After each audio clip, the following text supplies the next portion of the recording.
Hi bro. JNTR అని comment చేసి subscribe చేసి చూడండి. జేఎన్టీఆర్ అని ఖచ్చితంగా కామెంట్ చేసి సబ్స్క్రైబ్ చేసి చూడండి. ఇప్పుడు దేవరా మూవీ 50 days అయిపోయింది కదా, అంటే మీకు ఎలా అనిపిస్తుంది మరి?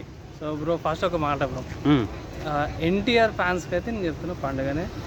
సెకండ్ థింగ్, మూవీ థియేటర్లో చూసిన తర్వాత నేను ఓటీటీలో కూడా చూసిన నెట్ఫ్లిక్స్లో.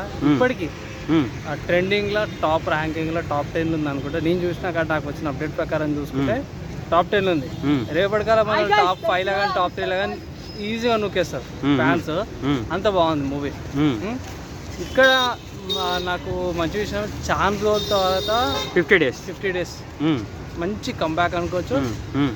ప్లస్ ఫ్యాన్స్ యొక్క హంగామా. సుదర్శన్ థియేటర్కి ఇప్పుడు వెళ్ళాలా, అదేమైంది మీకు వాళ్ళ ఫ్యాన్స్ వాళ్ళు ఎలా ఎక్స్ప్రెస్ చేస్తారో చూడాలి ఒకసారి. వాళ్ళది కూడా పబ్లిక్ లోకి తీసుకుందాం. మెయిన్ ఏంటంటే నా మాట ఫస్ట్ నా మాట ఏంటంటే, రాజమౌళి గారి శాపము అనేది ఆయనను బ్యాడ్ నేమ్ చేస్తారు. దాన్ని బ్రేక్ చేసిన అనుకోవచ్చు. అది నిజం కాదని కూడా చూపించింది. వచ్చిన మంచి కంబ్యాక్ తో పాటు మంచి మూవీతో పాటు చాలా రోజుల తర్వాత ఐ థింక్ 3 years అనుకుంటా, 3 years తర్వాత కూడా వచ్చినా కూడా మంచి హిట్ మూవీతో పాటు వచ్చిండు. ఎన్టీఆర్ ఫ్యాన్స్ ఎవరైతే మూవీని ఎంజాయ్ చేస్తారో పోయి మీరు ఇంకా డబల్ ఎంజాయ్ చేసుకోవచ్చు. త్వరలో ఐ థింక్ సమ్మర్ కూడా పార్ట్ 2కి సమ్మర్లో వచ్చేస్తుంది కదా. మీరైతే ఆగదు పోయి ఇట్లా ఇదే క్రేజ్తోనా ఇవాళ వచ్చే celebrations 50 days celebrations participate.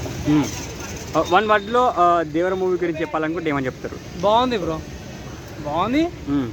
Only for masses, ముందు చెప్తున్నా, ఓన్లీ ఫర్ మాసెస్ ఫ్యాన్స్ పక్కా చూడాల్సిన మూవీ. ఓకే.